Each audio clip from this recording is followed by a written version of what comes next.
फल मिलता है। हमने आपको 100 ग्राम दिया तो इसका भी तो फल होगा, तो हमको 200 ग्राम मिल गए। कभी घाटा थोड़ी होता है। जैसे हमने 10 माला भजन किए और किसी जीव को दे दिया कि इसका मंगल हो, तो 10 माला भजन के दान का भी तो फल हुआ, नहीं हुआ? उसका फल हुआ भगवान प्रसन्न हुए। संतजन और कोई फल नहीं चाहते।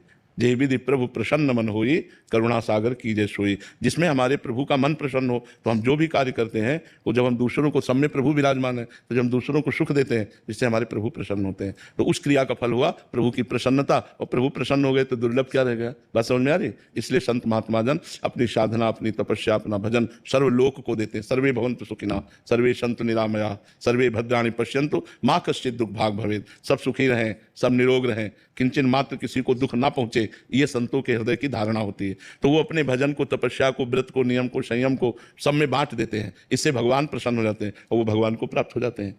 जब भगवान प्रसन्न हो तो जा पर कृपा राम की हुई, ता पर कृपा करे सब कोई, परमानंद की अनुभूति हो जाती है। महर्षि, एक सिद्धांत में आप ही के श्रीमुख से सुना है कि मतलब आशीर्वाद के रूप में किसी को दे दिया भजन, या कोई मतलब क्रोध वृत्ति आई तो उससे भजन नष्ट हो जाता है। हाँ, वो भजन का भाव अलग है।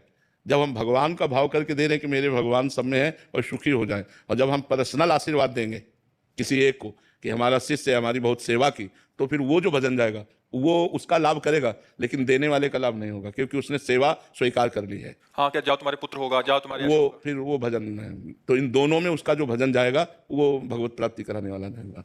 आशीर्वाद और शाप, ये दोनों नहीं। तो इसमें हमारी प्रक्रिया क्या होनी चाहिए? जैसे हम किसी दूसरे को भजन दे रहे हैं अपना 10, जैसे आपने बोला भगवान सामने देखते हुए कि हमारे भगवान इस रूप में आए और उन्हीं के सुख के लिए भजन कर रहे, तो ये भगवान ये भजन आपको सुख प्रदान करे, तो उससे होता है। या अगर हम ऐसा भाव ना देख पावे तो ये जीव सुखी हो जाए और इसका फल ये हो कि भगवान प्रसन्न हो जाए, तो वो हो जाएगा। उसमें मतलब स्वार्थ बुद्धि नहीं है कि इसने हमारी बहुत सेवा की, वो आपका पर्सनल राग द्वेष हो गया, तो इसलिए उससे भगवत प्राप्ति वाली बात नहीं होगी। इसीलिए जो सिद्ध महापुरुष होते हैं वो पर्सनल न किसी को आशीर्वाद देते हैं, न किसी को शाप देते हैं, वो सार्वजनिक आशीर्वाद देते हैं, सबका मंगल हो, सब सुखी हो, सब आनंदित हो, ऐसा। अंकिता शुक्ला जी, राधे राधे। राधे राधे। महाराज जी, हम बाहरी व्यक्तियों से तो लड़ सकते हैं, पर मन की वृत्तियों से कैसे लड़ें? हम शरीर से किसी वस्तु को त्याग सकते हैं, पर मन के विकारों को कैसे त्याग? नाम जप से।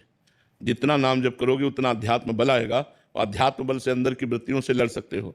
और सही पूछो तो जब नाम जप का स्वाद आने लगता है तो अंदर कोई असत वृत्ति उदय ही नहीं होती, वृत्तियां ही लय हो जाती है। जिन वृत्तियों से लड़ने की बात कर रहे हो वो वृत्तियां ही नहीं रह जाती है। भजन तो करके देखो, भजन के बिना तो कितना लड़ोगे, हार जाना पड़ेगा।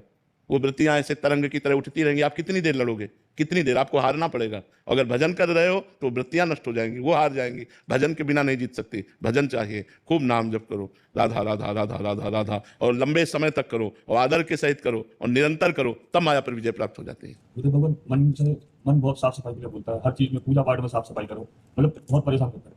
क्या साफ सफाई? कोई भी पूजा करे कहीं हाथ